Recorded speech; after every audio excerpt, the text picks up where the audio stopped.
Welcome to another journey through literature. Ah, Today we're plunging into one of William Shakespeare's most devastating and captivating tragedies, Othello, the Moor of Venice.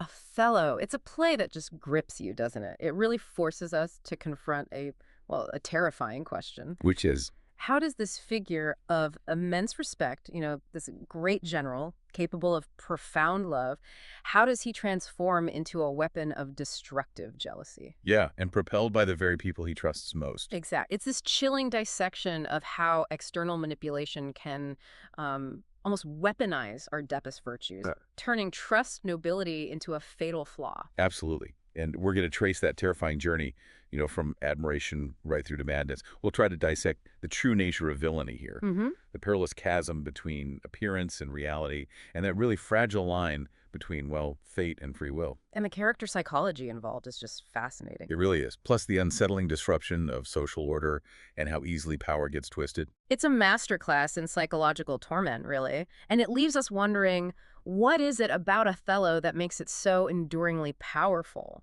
And how does Othello himself, this truly noble figure, fall victim to such a devastating plot? Right. Let's unpack this. Okay, so we begin our story in Venice, and we're immediately introduced to Iago. He's Othello's ancient, or ensign.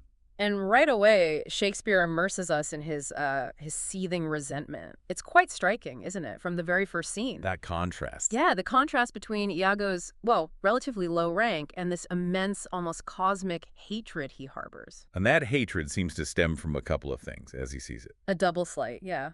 Professionally, he feels overlooked for promotion. That went to Michael Cassio, who he thinks is less experienced. Right. But maybe even more insidious is that dark suspicion, though. It's never proven that Othello has slept with his wife, Amelia. And these slights, however, well, maybe petty they might seem to us, they become the fuel for this destructive engine inside him. It's fascinating how Shakespeare immediately sets Iago apart. That chilling declaration. I am not what I am. Exactly, that line. It's more than just saying, I'm going to deceive you. It's a window, isn't it? Yeah. Right into his twisted psyche. Totally. And Shakespeare's use of the soliloquy there, it's not just exposition for us. It shows the kind of chilling pleasure Iago takes in his deception. It creates unbearable dramatic irony for the audience because we know what's going on. But Othello is completely oblivious. And with those words, the fuse is lit. He immediately starts manipulating Roderigo. Ah, Roderigo. Wealthy, but pretty foolish. Obsessed with Desdemona. And Iago promises to help him win her, a promise he absolutely never intends to keep. It's purely for his own gain, exploiting Roderigo's desires right from the get-go. And the immediate fallout from Iago's plotting is, well, the elopement gets exposed. Right, the elopement. Iago and Roderigo stir up chaos, alerting Brabantio, Desdemona's father, a powerful Venetian senator, to her secret marriage to Othello. And Brabantio is absolutely enraged. He just can't comprehend why his daughter would marry a, quote, sooty Moor. He's so beside himself, he accuses Othello of using witchcraft, spells, and medicines to enchant her. Yeah, and this isn't just Brabantio's personal prejudice bubbling up, is it? Yeah. It feels like Shakespeare is laying bare the inherent fragility of Othello's acceptance in Venetian society. That's a great point.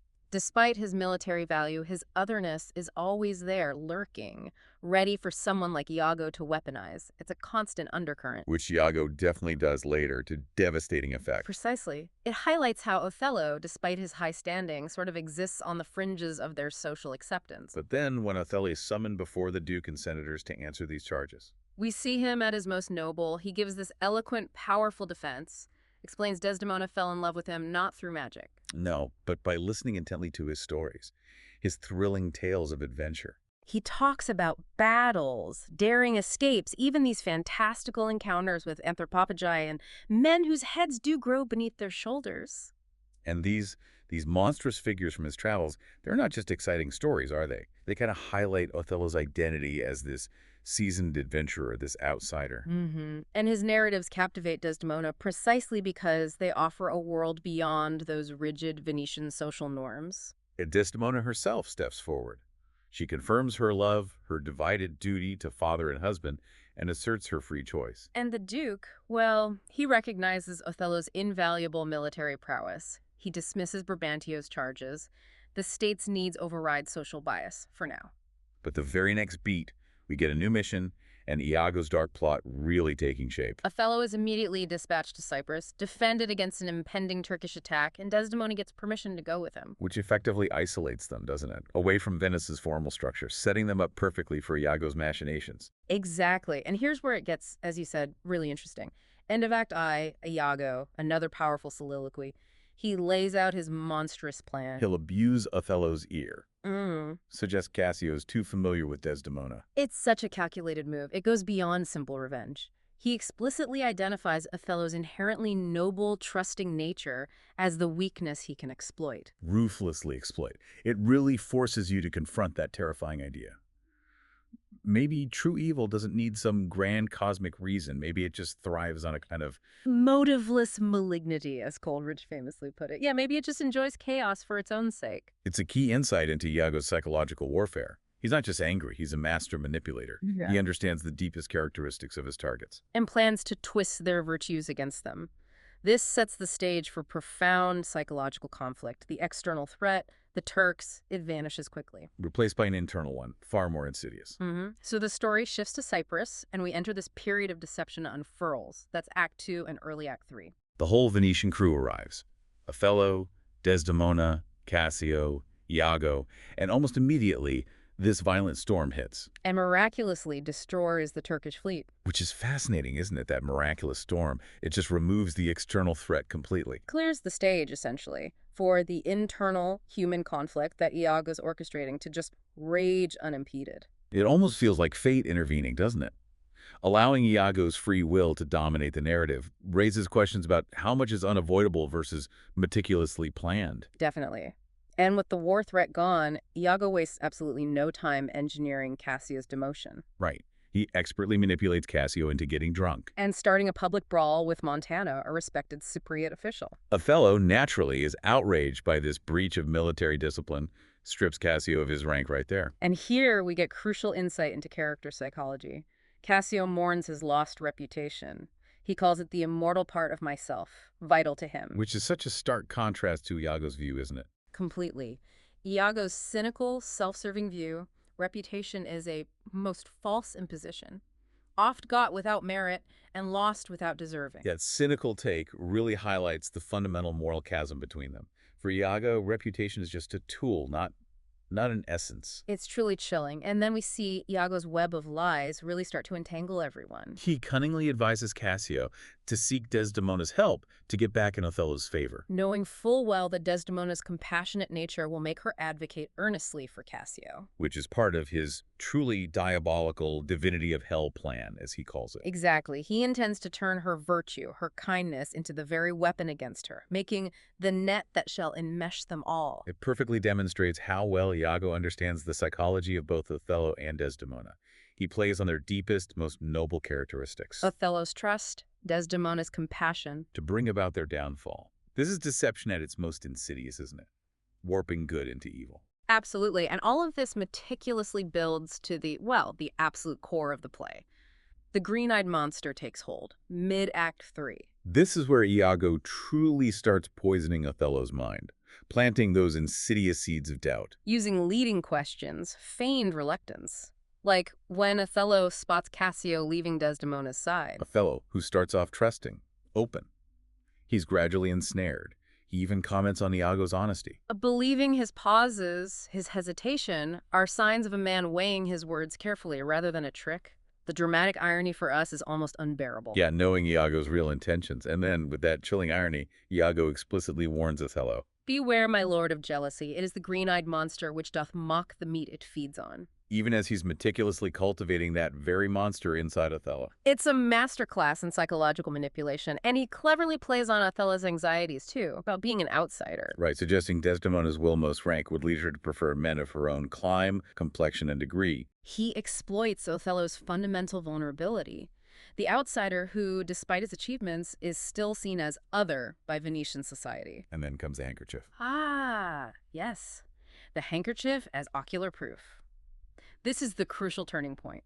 This treasured handkerchief, Othello's first gift to Desdemona. Imbued with this strange history, symbolic power. And unbeknownst to Desdemona, Emilia Iago's wife steals it. Or rather, picks it up when Desdemona drops it. And gives it to Iago, Yeah. who then plants it in Cassio's lodging. And he doesn't stop there. He fabricates this story about Cassio muttering Desdemona's name in his sleep, intimate gestures. The ultimate proof for Othello comes when he actually sees the handkerchief in Cassio's possession. Cassio gives it to his mistress, Bianca, to copy the embroidery. And that sight, combined with Iago's relentless manipulation, it just pushes Othello past the breaking point. How could someone so noble fall prey to such a cruel illusion? It's devastating. This supposed proof completely shatters Othello's love, transforms it into this furious desire for black vengeance. His internal conflict, love versus doubt, it's resolved tragically towards destruction. This is Othello's transformation and vow of vengeance. He declares his revenge. Now do I see 'tis true.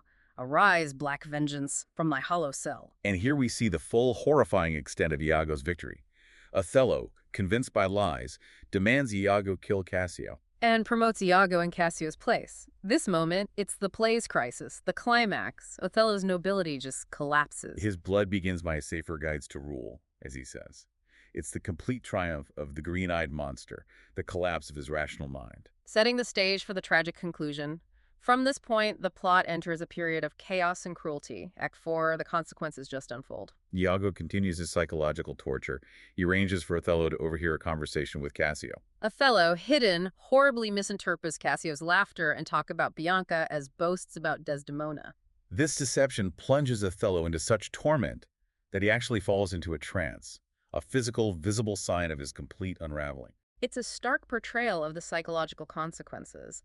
Then we witness Othello's public outburst. Ludovico arrives from Venice. Right, with news.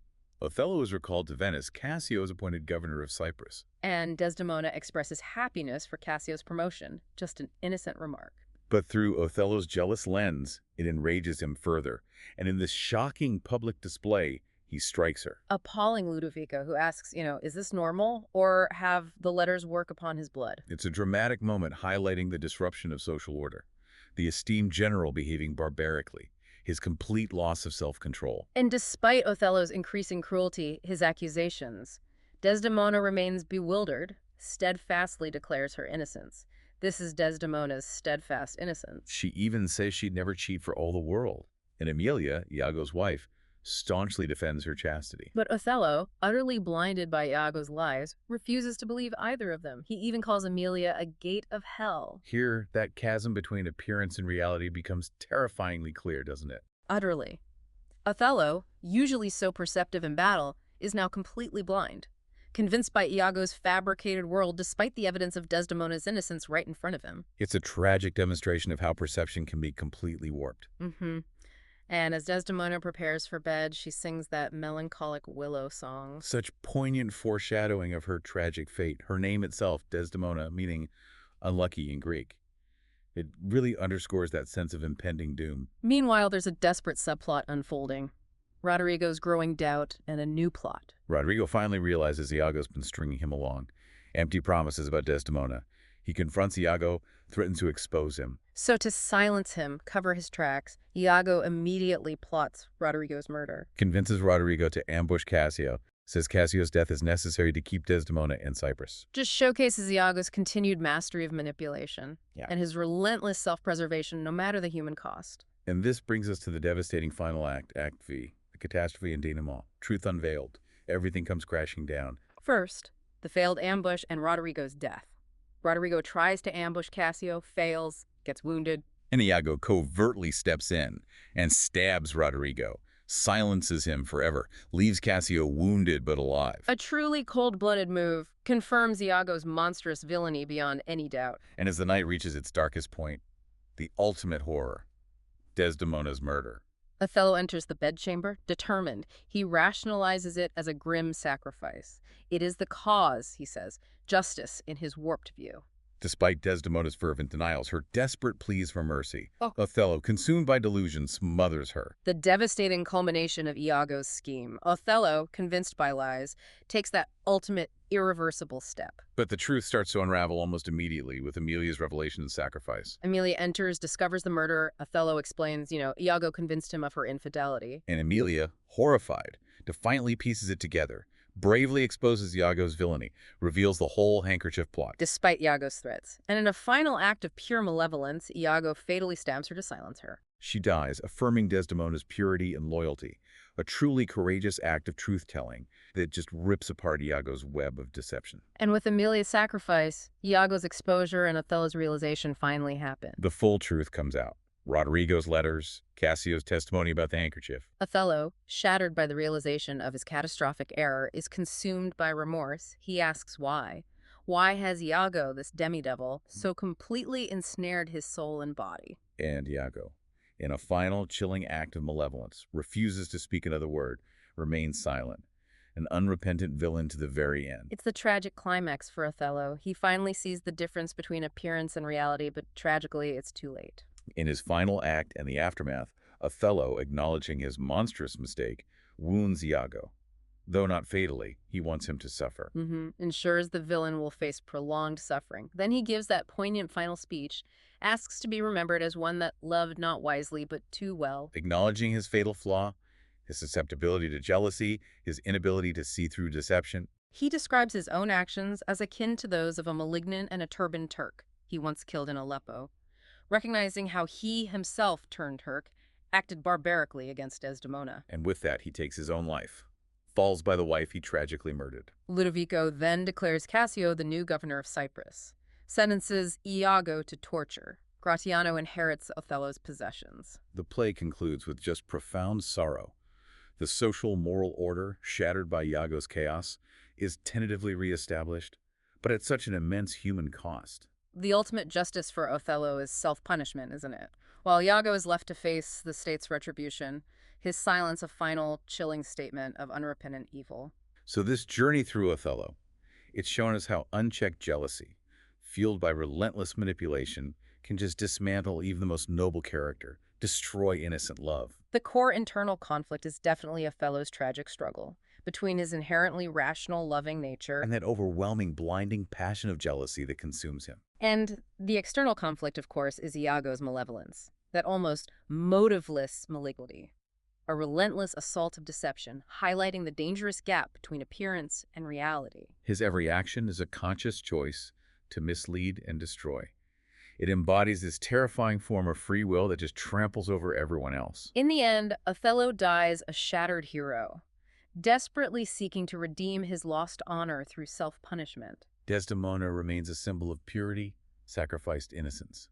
Iago is exposed as the ultimate villain, condemned to suffer. Cassio steps into a new leadership role, and Emilia pays the ultimate price for her loyalty and courageous truth-telling. Yeah, this journey into Othello has really just scratched the surface of its profound depths, hasn't it? Absolutely. We've traced how a noble figure, respected for his military prowess, can be utterly undone by psychological manipulation, how perception can be warped to create a horrifying reality. And how individuals navigate those forces of fate in their own, often devastating choices. There's still so much more to uncover about the complex motivations, the shocking twists that make Othello one of Shakespeare's most potent works.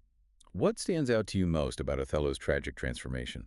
Join us in our next explorations as we unpack each act of this timeless tragedy in even greater detail, revealing more surprising facts and rich insights into character, theme, and language. Thank you for joining us on this literary journey. Hit subscribe and share to become part of our AI-human collaboration where every listener helps shape future episodes.